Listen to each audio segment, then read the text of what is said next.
Assalamualaikum warahmatullahi wabarakatuh. Nama saya Ahmad Faizi dengan NIM 4151831039. Saat ini saya lagi mengampu mata kuliah Deep Learning dengan menyelesaikan kewajiban saya tugas besar 1 Q&A. Oke, nomor 1. Jelaskan ciri utama algoritma machine learning. Ada 3 tipe algoritma utama machine learning yang saya pelajari. 1. Supervised learning, 2. Unsupervised learning, 3. Reinforcement learning. Oke, saya jelaskan satu persatu dengan secara singkat.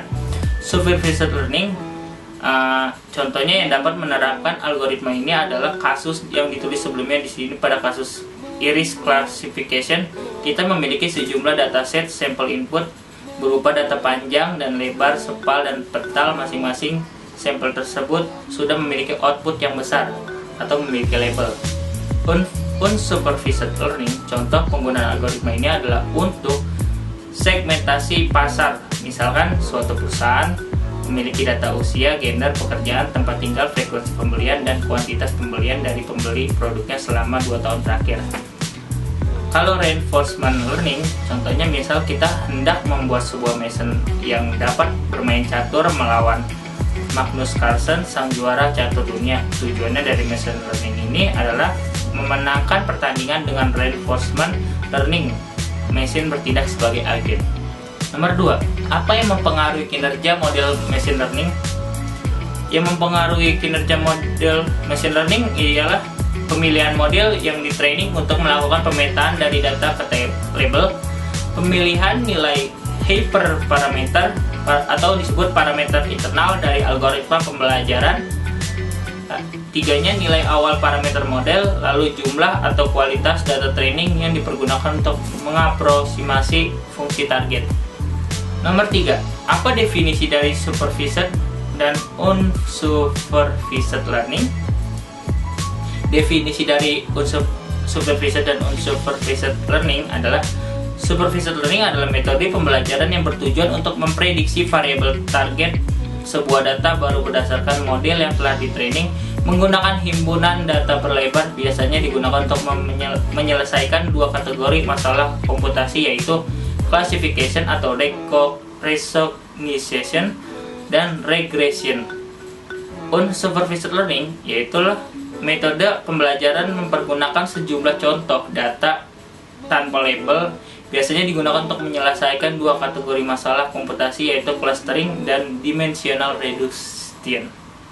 Lanjut, nomor 4. Jelaskan secara singkat mengenai reinforcement learning. Oke, reinforcement learning adalah metode pembelajaran yang didasarkan pada pemberian penghargaan terhadap keputusan yang diinginkan dan atau pemberian penalti terhadap keputusan yang tidak diinginkan.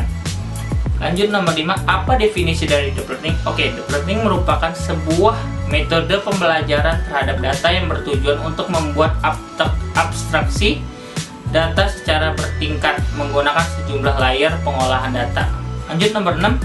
Apa perbedaan machine learning dan deep learning? Oke, machine learning ialah merupakan salah satu bagian dari artificial intelligence yang dapat digunakan untuk meniru bahkan menggantikan manusia dalam mengambil keputusan pada dasarnya.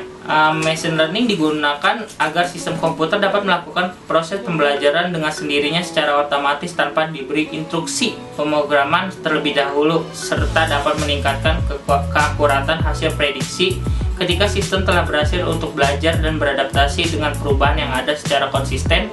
Maka perancangan sistem tidak perlu lagi memberikan solusi untuk berbagai macam kemungkinan situasi. Kalau deep learning merupakan salah satu bagian dari machine learning yang memperkembangkan cukup pesat.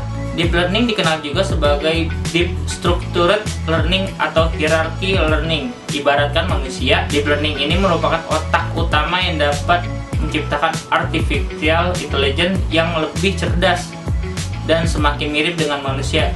Dalam deep learning, algoritma yang biasa digunakan adalah algoritma pemodelan abstraksi dengan memanfaatkan sekumpulan fungsi transformasi nonlinear yang berlapis dan mendalam. Lanjut, nomor 7. Jelaskan tentang konsep single perception. Oke. Konsep single perception bisa dibilang merupakan salah satu teknik jaringan saraf tiruan Yang paling sederhana, jaringan ini hanya memiliki lapisan input, lapisan output. Jaringan ini termasuk supervised learning, artinya metode pembelajaran dilakukan melalui contoh-contoh jaringan, akan di-training dengan sekumpulan contoh-contoh yang diketahui input-outputnya selama proses belajar tersebut.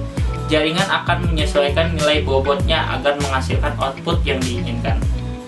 Lanjut nomor 8. Sebutkan tahapan perceptron training rule.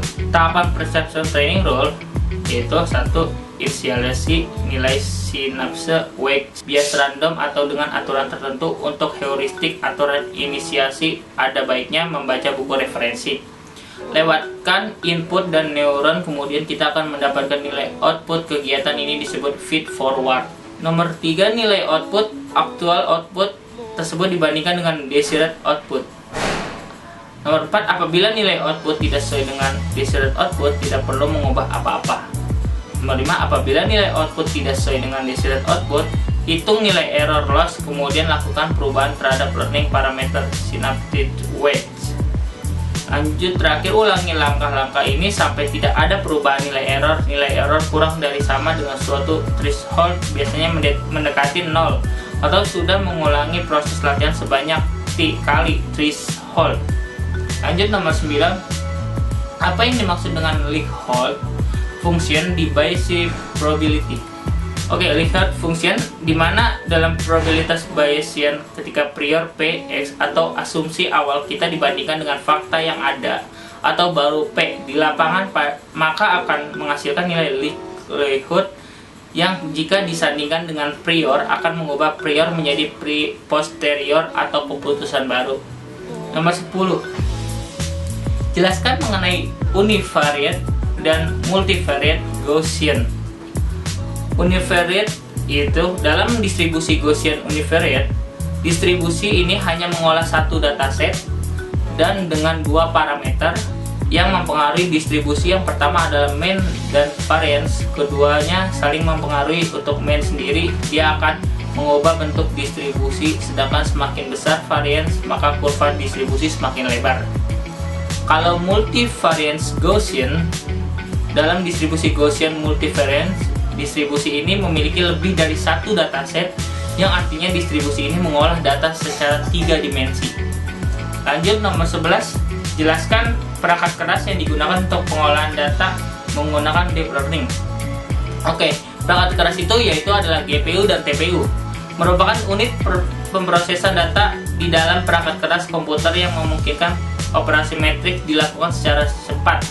Dengan mempresentasikan pengolahan data ke dalam operasi matriks, maka algoritma pembelajaran model deep learning dapat dimanfaatkan daya komputasi yang tinggi dari GPU atau TPU, sehingga memungkinkan percepatan waktu proses pembelajaran model deep learning dengan jumlah parameter model yang besar. Lanjut nomor 12. Menurut Anda, tools atau software apa yang mudah digunakan untuk deep learning? Oke. Kalau menurut saya adalah Neural Designer, adalah aplikasi profesional untuk menemukan pola yang tidak diketahui, hubungan yang kompleks, dan memprediksi tren aktual dari kumpulan data menggunakan jaringan neural. Perusahaan startup yang berbasis di Spanyol, Artelnik, mengembangkan Neural Designer yang telah menjadi salah satu aplikasi desktop paling populer yang penambangan data. Neural Designer menggunakan jaringan saraf sebagai model matematika yang meniru fungsi otak. Ia membangun model komputasi yang berfungsi sebagai sistem saraf pusat. Nomor 13. Sebutkan contoh dataset yang dapat diolah dengan deep learning. Oke, saya menyantumkan contohnya, yaitu Twitter Sentiment Analytics Dataset. Sentiment Analysis merupakan salah satu aplikasi populer dalam Natural Language Processing (NLP). Dan untuk membangun model analis sentimen, dataset ini akan sangat membantu. Dataset ini pada dasarnya merupakan pemrosesan teks pada data dengan bantuan machine learning. Dalam membangun model, pada dasarnya dataset ini terdiri dari 3 kolom, yaitu kolom utama item ID, sentimen, dan sentimen teks, dan terdiri dari 3 jenis data, yaitu netral, positif, dan negatif. Nomor 14. Apa yang dimaksud dengan activation function? Oke. Activation function adalah untuk membuat neural network menjadi non-linear. Linear regression memberikan solusi untuk masalah menemukan garis lurus terbaik melalui serangkaian poin. 15.